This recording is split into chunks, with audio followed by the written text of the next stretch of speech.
मनोरक नामक वन में एक बहुत ही सुंदर बड़ा सा तालाब था। तालाब में चारों ओर से सुंदर सुंदर वृक्षों वह फूल पौधों से घिरा हुआ था। तालाब के भीतर मखाने वह सिंगाड़े के पौधे लगे हुए थे। तालाब में सदैव पानी की मात्रा बनी रहती थी, क्योंकि उसके निकट एक स्वच्छ कल कल धारा वाली नदी प्रवाहित होती थी। एक समय की बात है, दो मछुआरे मनोरम वन में विश्राम कर रहे थे। तभी उन्होंने देखा उस तालाब में खूब सारी मछलियां उपलब्ध है।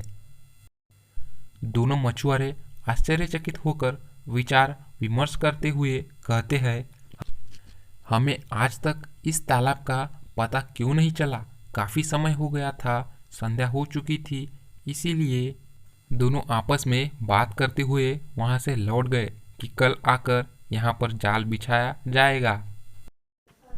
यह बात तालाब में बैठी तीन दोस्त मछलियों ने सुन ली। उन्होंने आपस में मंत्रणा किया कि यह बात पक्की हो गई कि अगले दिन मछुआरा आकर यहाँ जाल बिछाएगा और हम सभी को पकड़ लेगा। क्यों ना हम लोग तालाब से निकलकर नदी में चले। उन मछलियों में से एक मछली दोस्त आलसी थी।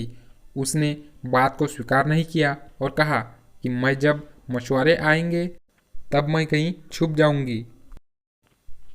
अगले दिन जैसे ही मछुआरा आया, एक मछली दोस्त छलांग लगाकर नदी में भाग गई।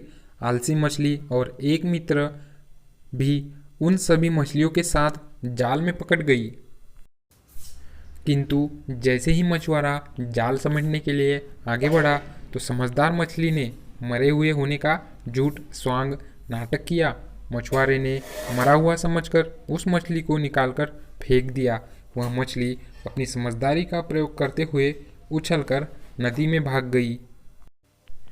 किंतु जो आलसी मछली थी वह जाल में पड़ी रही। मछुआरों ने उसे ले जाकर बाजार में बेच दिया। इस प्रकार उनके प्राण निकल गए। अंत बुद्धि का प्रयोग अवश्य करना चाहिए। बुद्धि का प्रयोग करके ही हम विकट परिस्थितियों में बच सकते हैं। कहानी की शिक्षा, बुद्धि का प्रयोग समय पर करना चाहिए। इससे भविष्य की रचना होती है, अन्यथा मृत्यु। Thanks for watching. If you are new on this channel, please do subscribe.